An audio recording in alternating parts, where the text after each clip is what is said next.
जगामध्ये धनवंत माणसाला किंमत आहे आणि संत आपल्या अमृतवाणीतून प्रगट करून गेले की आपल्याला मार्गदर्शन केलं. तुकोबराय सांगतात, धनवंत लागी सर्व मान्यता आहे जगी, धनवंत माणसाला सन्मान आहे. मग जर कधी जास्त काही पाहायला जायचं नाही, फक्त आपल्या घरातलंच पाहू. तुकोबराय पुढे असं प्रमाण देतात, कांता लवे बहुमाने सदा शृंगार भूषणे.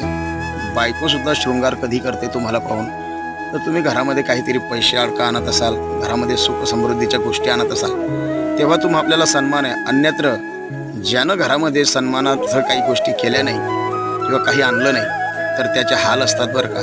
त्याला सन्मान नाही, मान नाही, तो एखाद्या हादरण्याप्रमाणे असतो आणि त्याप्रमाणे सन्मान असतो माणसाला. बघा, नाथबाबांचं प्रमाण आठवतं, धनवंत पुरुषासी श्री लवटव करी कैशी, कुटका देखोनी सुनी जैसी, हालवी पुच्छाशी कुकांत.